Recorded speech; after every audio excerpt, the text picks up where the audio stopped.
liberté, semeuse de désordre.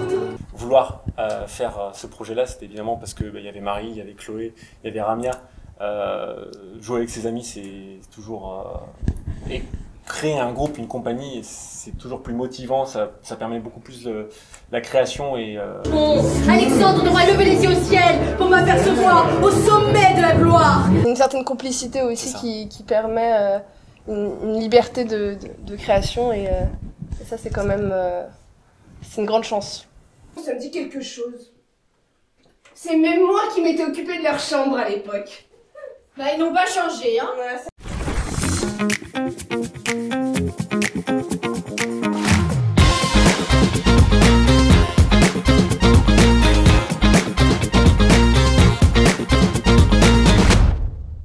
Mais leur choix parfois nous trouble, la faute à leur liberté.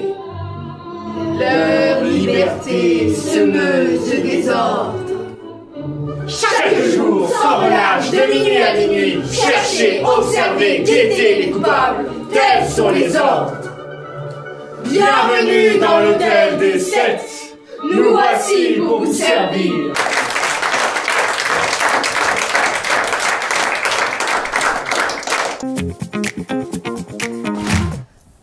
Bonjour, je m'appelle Marie Fournet et j'ai fondé la compagnie Rostand en vue de ce premier spectacle, donc l'Hôtel des 7, qui est une création autour des 7 péchés capitaux. Et c'est une pièce que j'ai écrite avec Marie-Gabrielle Pellissier du Rosas, que je mets en scène et dans laquelle je joue également. Moi je m'appelle Ramia Ronsard et du coup je suis comédienne de la compagnie Rostand. Ça fait 7 ans que je fais du théâtre au conservatoire de Saint-Germain-en-Laye. Et du coup, j'ai intégré la compagnie il y a 1 an à peu près et je fais partie du spectacle de l'Hôtel des 7. Je m'appelle Chloé Catala, je suis aussi comédienne à la compagnie Rostand. J'ai fait beaucoup d'années de théâtre au lycée, puis maintenant j'ai repris avec la compagnie et je joue différents personnages dans la paresse et dans la gourmandise notamment. Bonjour, je m'appelle David Solis et je suis également membre de la compagnie Rostand. Ça fait depuis l'option théâtre en première que je fais du théâtre. Ensuite, j'en ai fait en association étudiante. Et puis, j'ai repris à fond dans le conservatoire de Saint-Germain-en-Laye où Ramia est aussi avec moi et où Marie était avec nous. Je joue dans les scènes de l'orgueil, de l'envie, de la luxure et de la colère. Et le spectacle s'appelle l'Hôtel des 7. Ça se joue en ce moment à Avignon et ça se jouera plus tard à Paris. L'équipe au complet comprend aussi, comme a dit Marie-Gabrielle Pellissier du Rosas, qui a coécrit la pièce avec elle, et nos chargés de communication et d'administration qui sont Siméon Valban et Agathe Billard. Notre liberté. Je préfère avoir des dettes que de devoir quoi que ce soit à ce fanfaron qui me le fera payer toute ma vie. Tu sais ce que dit le poète? Non merci. Ne pas monter bien haut peut-être, mais tout seul. Tu n'es pas tout seul, Marc. Tu te rends compte qu'on a tout perdu? On trouvera bien quelque chose. Tu penses à nous? Aux enfants? Ça ne te dérange pas de les priver d'avenir au nom de ta soi-disant créativité? Alors, donc l'Hôtel des 7, c'est une création autour des 7 péchés capitaux. Et chaque scène représente un des péchés capitaux. C'est une comédie où on rit et on réfléchit en même temps. Les scènes sont inspirées de la vie quotidienne, mais elles se situent dans un univers fantastique. Et puis, il y a également de la danse, du piano et du chant. Est-ce que vous voulez présenter vos personnages, un peu chacun? Alors, on joue dans différentes scènes, puisqu'on est 4 comédiens sur scène et on joue une quinzaine de personnages différents. Et moi, je joue donc notamment en tant que personnage et pas en tant que maître d'hôtel, puisque l'idée, c'est que les maîtres d'hôtel tentent les clients pour les faire tomber dans le péché. Et donc, en tant que personnage, je joue la femme de l'écrivain orgueilleux. Je joue aussi la mère dans la scène de l'avarice. Je joue également dans la gourmandise et puis dans la luxure et la paresse. Bon. En fait, je joue dans quasi toutes les Moi, je joue dans la scène de l'envie, où du coup, j'incarne un personnage qui s'appelle Sarah et qui sort du coup, on est 3, on sort d'un spectacle et donc moi j'ai envie de faire du théâtre mon métier et donc voilà, on voit cette envie qui grandit.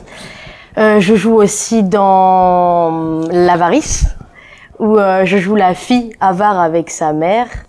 Je joue dans La Colère avec David, donc dans une relation frère et sœur, et dans La Paresse, donc du coup dans une start-up. J'incarne une employée dans une start-up. Voilà.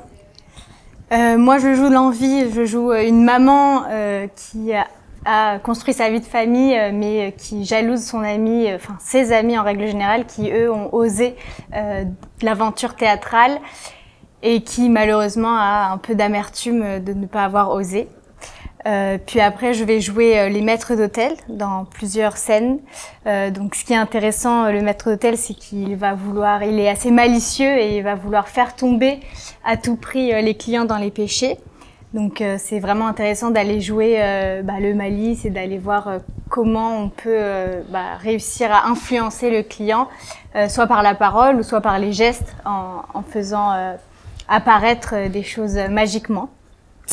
Ensuite, je vais jouer La Paresse, je vais jouer la start-upeuse de base qui arrive, qui veut, on va dire, tout changer, qui veut tout changer, mais qui effectivement, elle est gagnée par la paresse.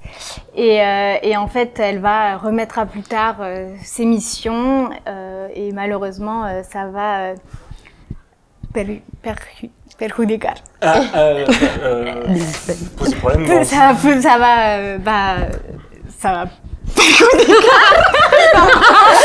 C'est le côté hispanique à ses camarades, voilà. Et dans la luxure, bien sûr. Et dans la luxure, c'est évidemment la tentation. C'est un maître d'hôtel qui va se déguiser en une femme et qui va jouer le tout pour faire tomber. Moi, tout à fait.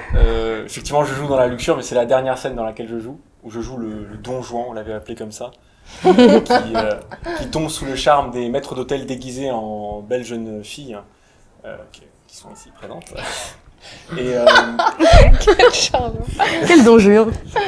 Mais qui parle espagnol, voilà. Maintenant, voilà. Peut-être qu'on pourrait... En fait, la troupe, il y a quand même une dimension internationale à la troupe, puisqu'on est tous des comédiens binationaux. Et on a d'ailleurs tous fait un lycée international et on s'est rencontrés là. Donc c'est quand même une amitié qui dure depuis un certain nombre d'années. Et voilà, moi je suis franco-britannique, Ramia... Franco-indienne, moi. Équatorienne, franco-équatorienne. Et mexicain, franco-mexicain. Voilà. Et du coup, on l'utilise dans la scène de la luxure. Dans plusieurs scènes, on essaye de rappeler. On a des petits clins d'œil à cette dimension internationale dans plusieurs scènes. C'est ça. Et du coup, pour finir, elles en ont déjà parlé, mais je joue dans L'Orgueil aussi. Je joue l'écrivain orgueilleux, le mari de Marie. Le frère qui est très en colère dans la scène de la colère avec Ramia. Et dans L'Envie, je joue un des amis de Sarah, Luc, même si on ne dit pas son nom, je m'en souviens encore. Qui du coup a réussi dans sa vie professionnellement, mais qui regrette, effectivement, comme la mère de famille, de ne pas avoir continué dans le théâtre.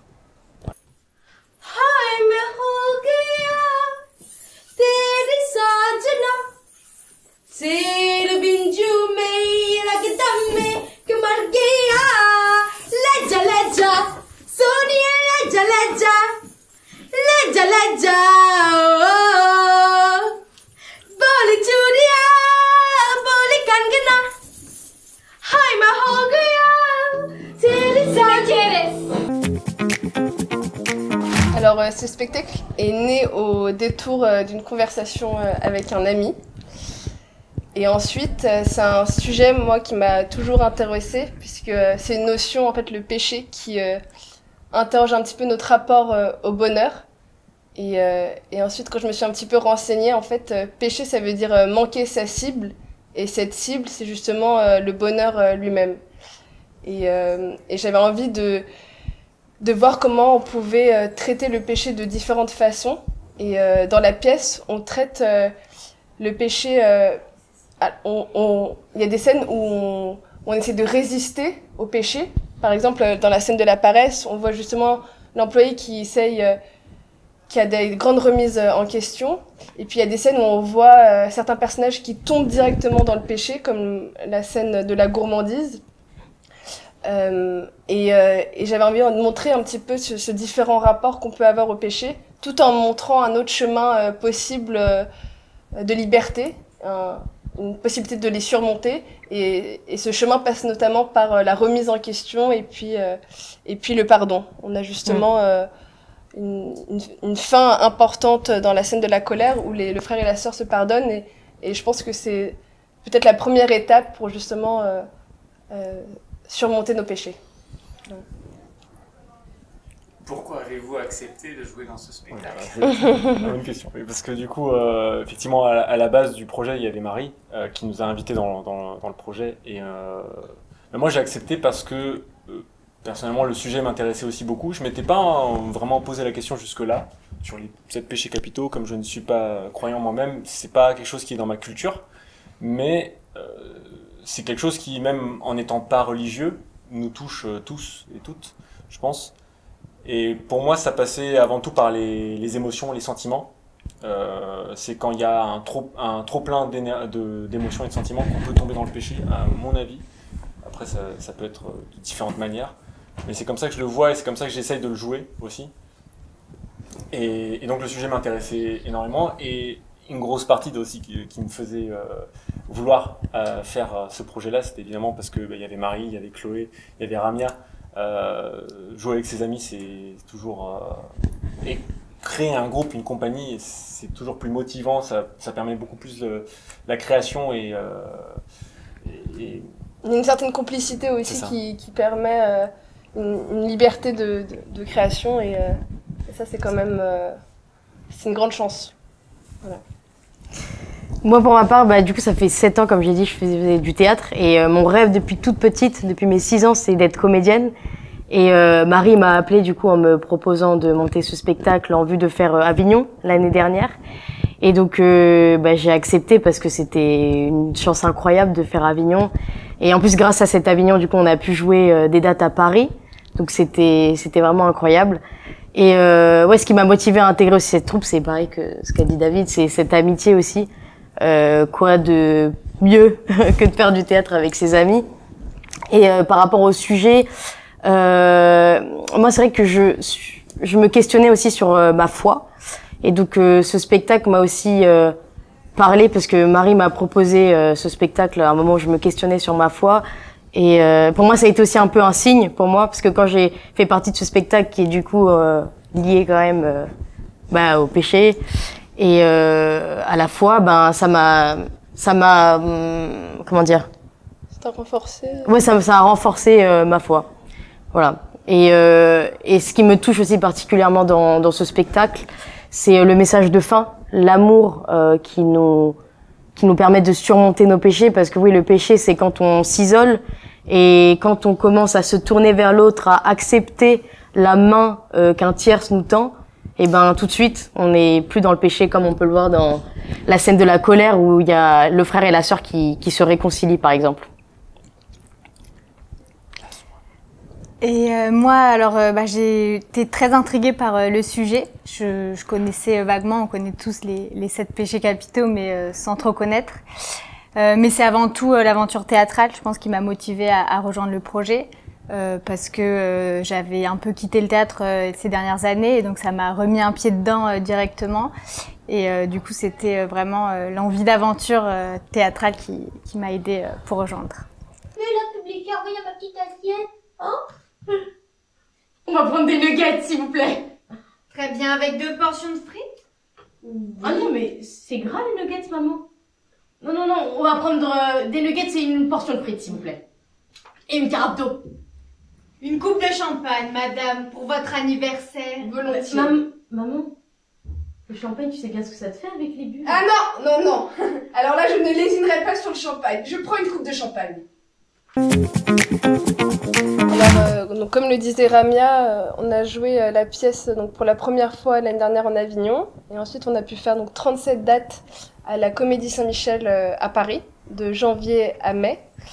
Et là, on part donc, sur un deuxième Avignon. Et on a aussi déjà des dates en novembre à Paris. Voilà, pour l'actualité de l'Hôtel des Seines.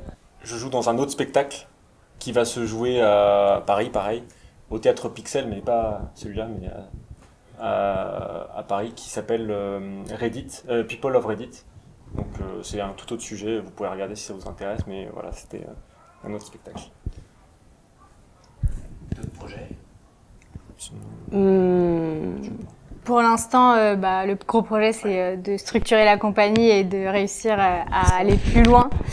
Donc voilà, on attend que Avignon nous porte ses fruits cette année encore comme l'année dernière. Donc c'est plutôt ça le gros projet. Voilà. Ils ne sont pas commodes. Je sais, hein. Ah si, j'ai juste vu ce couple au bord de la ruine qui n'arrêtait pas de s'engueuler, hein. D'ailleurs, c'est pas la première fois qu'on les voyait, eux, non? Oui, t'as raison, ça me dit quelque chose. C'est même moi qui m'étais occupée de leur chambre à l'époque. Bah, ils n'ont pas changé, hein. Voilà, ça me déprime. Bon, moi je file prendre mon train, sinon je vais le rater, hein. Attends. Tu vois ce que je vois? J'ai trouvé ça un peu surprenant, mais très prenant. On se rend pas compte que peut-être parfois tous les péchés passent dans une journée et que c'est formidable de pouvoir les visualiser, les comprendre plus en profondeur, puis de les accepter finalement. En tout cas, vous avez eu des artistes super, des gens qui donnent tout leur cœur. Et au début, j'appréhendais un petit peu de rentrer dans la salle, sachant pas ce qui allait se produire. Puis finalement, j'étais très pris dans ce spectacle qui a été vraiment pour moi une révélation d'intensité, de joie intérieure. Voilà. J'ai énormément aimé le spectacle. J'ai été très prise par toutes les scénettes. Et je trouve qu'il y a vraiment une intelligence dans la mise en scène, dans les dialogues et un jeu des comédiens qui est assez incroyable. Donc j'ai beaucoup aimé. Je recommande fortement. Le mousquetaire, il va l'écrabouiller ce moucheron. Alexandre devra lever les yeux au ciel pour m'apercevoir au sommet de la gloire. Terminer la deuxième place, c'est lui qui viendra m'attendre pendant que je signerai des autographes devant une foule en délire. Le triomphe, la gloire, la reconnaissance, le splendide. Ce soir-là, on parlera programmation sous contrat permanent au Grand Palace. Oui, public, que dites-vous? Vous m'aimez? De tenter, parce que comme on le dit dans la pièce, dans la scène de l'envie, il n'y a que des regrets si on tente pas, et donc si on tente et que ça rate, c'est pas grave, ça arrive, faut se tromper de temps en temps dans la vie, mais si on a une envie et qu'on veut la faire, il faut la faire avant que ça soit trop tard. Et pas trop réfléchir aussi, parce que voilà, on a commencé avec Avignon, c'était un peu fou, mais on est là encore une deuxième année, donc je pense que il faut y aller. C'est pas toujours facile, mais il faut faire petit pas par petit pas, et ça peut donner quelque chose de grand. Pareil, moi je dirais oser passer le cap de s'écouter aussi. Si on a vraiment envie de faire ça, faut foncer. On n'a qu'une vie, donc c'est maintenant ou jamais. Et aussi, je dirais, de s'entourer des bonnes personnes, parce que dans ce milieu-là, c'est important d'être entouré de personnes qui sont dans la même énergie que nous, qui ont autant d'ambition que nous, parce que le théâtre aussi, ça marche comme ça.